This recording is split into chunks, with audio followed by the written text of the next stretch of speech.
Hello friends, welcome to our channel. இன்றைக்கி நாம் ஒரு சூப்பரான தகவலை பற்றி தெரிஞ்சுக்க போகிறோம். அதாவது ஓலா, யூபர் இந்த மாதிரி ஆப்புக்கு நம்ம கால் டாக்ஸி புக் பண்ண பயன்படுத்துவோம். இதே மாதிரியான ஆப்பு கவர்மெண்ட் இப்போ கொண்டு வந்திருக்காங்க. அதற்கு பேர் தான் பாரத் டாக்ஸி. இந்த ஆப்புனால என்ன பயன், என்னென்னலாம் நடக்க போகுது, இதனால் மக்களுக்கு எவ்வாறு பயனடைவாங்க அப்படிங்கிற மொத்த தகவலும் இந்த வீடியோவில் பார்க்க போகிறோம். இந்த வீடியோவை ஸ்கிப் பண்ணாமல் கடைசி வரைக்கும் ஃபுல்லாக பாருங்கள். இந்த வீடியோ பிடிச்சிருந்தால் லைக் பண்ணுங்கள், ஷேர் பண்ணுங்கள். ஓகே, ஆட்டோ மற்றும் கால் டாக்ஸிகளுக்கான பாரத் டாக்ஸி எனப்படும் செயலி விரைவில் பயன்பாட்டுக்கு வரப்போகுதுங்க. இந்தியாவில் ஆட்டோ மற்றும் கால் டாக்ஸிகளை பயணிக்கிறவங்க எண்ணிக்கை பார்த்தீங்கன்னா நாளுக்கு நாள் அதிகரிச்சு தான் வருது. இந்த மாதிரியான வாடகை வாகனங்களை முன்பதிவு செய்ய தனியார் செயலிகளே தற்போது நம்ம பயன்படுத்திட்டு வரோம். இந்த ஆப்புங்களை பார்த்தீங்கன்னா பயண தொலைவுக்கு என்று நிரந்தர சார்ஜஸ் எதுவுமே கிடையாது. அதாவது இங்கேருந்து அங்கே போகிறோன்னா இந்த மாதிரி ஃபிக்ஸடாக இவ்வளோ கொடுத்தா போதும் அப்படின்ற மாதிரி கிடையாது. வாகனங்களுக்கு தேவை அதிகமாக இருக்கும் பொழுது, அதாவது நமக்கு சப்போஸ் இப்போ வண்டி டிமாண்டாக இருக்குதுன்னா அந்த டைமில் கூடுதல் கட்டணம் வசூலிப்பாங்க. இதனால் தனியார் ஆப்பு பார்த்தீங்கன்னா அதிக அளவில் வருமானம் லாபத்தை ஈட்டிட்டு வந்தாங்க. பயணிகளும் கடும் பாதிப்படைவதாக பெரும் பொதுமக்களும் குறை கூடிட்டு இருந்தாங்க. எனவே நிரந்தரமாக குறைந்த கட்டணத்தில் பொதுமக்கள் பயணிக்கும் வசதியை தற்போது நாடு முழுவதும் இந்த பாரத் டாக்ஸி அப்படிங்கிற ஆப்பை வச்சு உருவாக்கப்பட்டிருக்காங்க.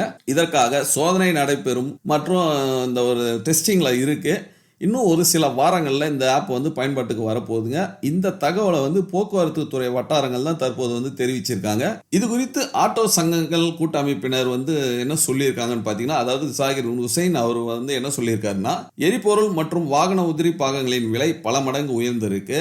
ஆனால் ஆட்டோ மற்றும் கால் டாக்ஸியோட ப்ரைஸ் மட்டும் பார்த்தீங்கன்னா, அதாவது அந்த உடைய வாடகை மட்டும் நமக்கு இன்னும் ஏறவே இல்லை. கிட்டத்தட்ட 12 வருஷத்துக்கும் மேலே ஆகுது. அந்த வாடகை அதே வாடகையை தான் ஃபிக்ஸ் பண்ணியிருக்காங்க.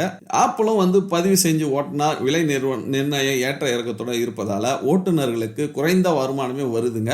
இதனால தொடர்ந்து இந்த தொழிலில் ஈடுபட முடியாத நிலையும் ஏற்பட்டுள்ளது. இது தொடர்பாக மாநில அரசிடம் பல முறை கோரிக்கை வச்சவங்க, இருந்தாலும் அரசு சார்பில் இந்த மாதிரியான ஆப்பு தொடங்குறதுக்கு எந்த ஒரு முயற்சியுமே அவங்க எடுக்கல. இவ்வாறு இருக்கும்போது மத்திய அரசு கொண்டு வந்திருக்கிற இந்த பாரத் டாக்ஸி பாத்தீங்கன்னா பாரத் டாக்ஸி ஆப் எங்களுக்கு ரொம்ப வரவேற்பு தக்கதாக இருக்குது, எங்களுக்கு ரொம்ப பயனுள்ளதாகவும் இருக்கும்ன்றத அவங்க சொல்றாங்க. ஏன்னா இங்கேருந்து இவ்வளோ போகிறதுக்கு, இங்கேருந்து இவ்வளோ தூரம் போகிறதுக்கு இவ்வளோ வாடகை அப்படின்றத நம்ம கவர்மெண்ட்டை ஃபிக்ஸ் பண்ணி கொடுத்துறோம். இதனால் பொதுமக்களும் பயனடைவாங்க, நாங்களும் பயனடைவோம். எந்த ஒரு இதுவும் இடையில இருக்க போறது இல்லை அப்படின்றத அவர் சொல்லியிருக்காரு. ஸோ இது சீக்கிரமா பயன்பாட்டுக்கு வந்ததுனாக்கா மக்களுக்கு ஒரு நல்ல ஒரு பயனுள்ளதா இருக்கும். ஆனால் இந்த ஓலா யூபர்லாம் காணாம போயிடும்ன்றது தான் இந்த கான்செப்ட் கொண்டு வராங்க. ஸோ அவ்வளோதான் ஃப்ரெண்ட்ஸ், இந்த தகவல் ஒரு பயனுள்ளதா இருந்திருக்கும்னு நினைக்கிறேன். இந்த தகவல் பிடிச்சிருந்ததுன்னா புரிஞ்சுதுன்னா உங்களுக்கு ஒரு லைக் போட்டுக்கோங்க. இது போல வீடியோக்கள் தொடர்ந்து பார்க்க நம்ம சேனலை சப்ஸ்கிரைப் பண்ணி வச்சுக்கோங்க.